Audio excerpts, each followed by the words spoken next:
So I was watching this killer video from the author of Scaling Up. His name is Vern Harnish, and I was watching his video. It was a very brief, 20-minute long video, if it was even that long. He was doing a Bloomberg interview, and he brought up the fact that Apple has the highest market cap, period, in the world, and obviously it's leading in computer sales, we think.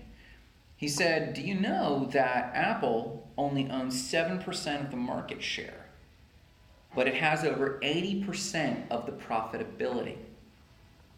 He then also used Walmart as an example and said Walmart only owns 3% of its wholesale store industry, but it also owns over 80% of the profitability.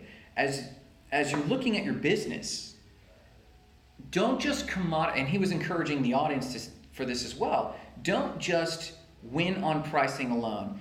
If you guys have seen any of the Spark businesses, Spark sites, Spark bookkeeping, we all launched any of those by competing on price. It's the easiest way to get in front of people, but you're prepping for an uphill battle.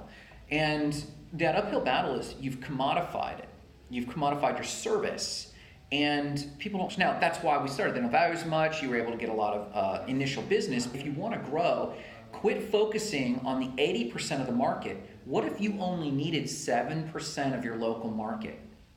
If you had a premium quality product and you went after those willing to pay that. And if you look at Apple and Walmart, their client base, they're targeting, if you look behind the scenes, you'll see they're targeting people willing to pay better margins, or they're, like in Walmart's case, they're just figuring out how to do better margins across the board on low-end populace, but Apple did the opposite. Apple was able to still take its market cap to where they took it at a high margin because they cultivated a tribe of people that understood, in their case, maybe you could even call it bespoke computers, really high-end quality hardware. So as you think about your product or service, I really encourage you, you can go wide. That's how a lot of the Spark businesses started, but it was an uphill battle until we started getting our $1,000 a month clients, our $1 billion clients in their annual revenue. I mean, it takes a while for that. But if you want to start out right, I encourage you to do some more strategic pricing and really look at, can I focus on a niche? And that niche represents 80% plus of the profit margin.